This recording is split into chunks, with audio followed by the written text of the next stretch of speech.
The FAA has very specific rules that must be followed to fly your drone in the national airspace. In this section, we will cover operating limitations, rules for operating near airports and other aircraft, airport signage, runway numbering, and air traffic patterns.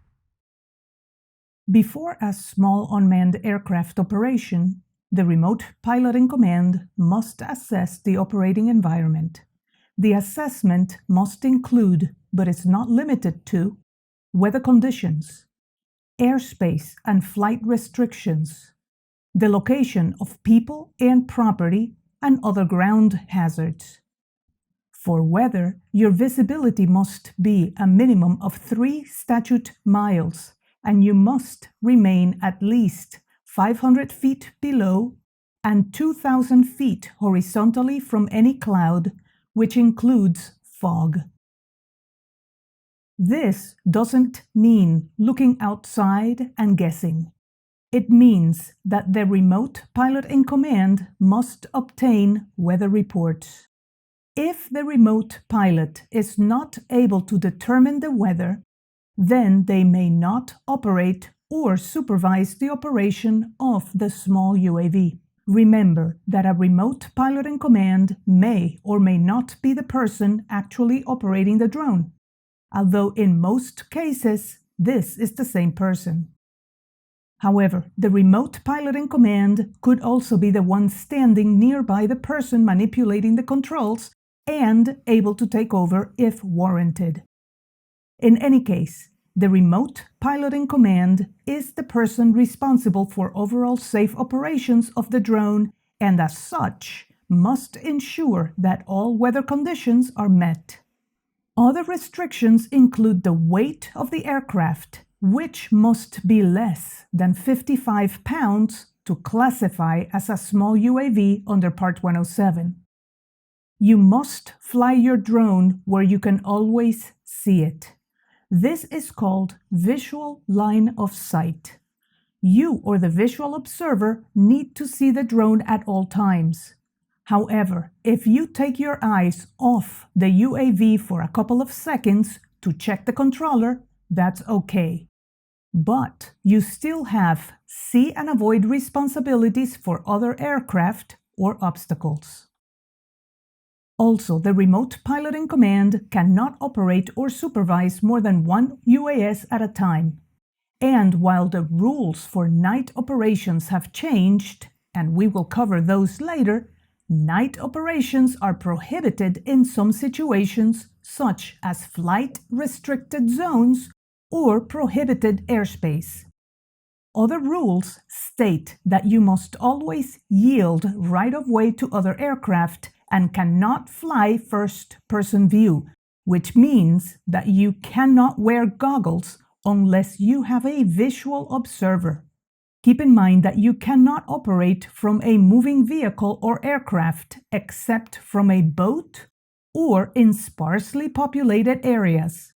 However, you cannot operate from moving vehicles, land or water, if transporting another person's property for compensation or hire. How high can you fly? For the most part, the maximum altitude for a drone in the US is 400 feet. Unless you are inspecting a building or structure, in which case you can go 400 feet above the structure as long as you stay within 400 feet laterally from that same structure. The key number here is 400. Later, we'll cover airspace and charts, which are important to know because you cannot fly your drone in controlled airspace without authorization. But you can operate in Class Golf, which is uncontrolled space, without permission. And there are other limitations. For example, the speed of the UAV cannot exceed 100 miles per hour, which is 87 knots. If your drone does not give you this information, you could try dead reckoning, which is navigation solely by means of computations based on time, airspeed, distance, and direction. You could also try pilotage, which is navigation by reference to landmarks and checkpoints. To be safe, you should always scan the airspace when you fly. To be effective at scanning the airspace, use a series of short, regularly spaced eye movements to different parts of the sky. Each movement should be 10 degrees or less and should last at least 1 second. Don't fly near balloons and helicopters unless in direct coordination with the pilots of these other aircraft.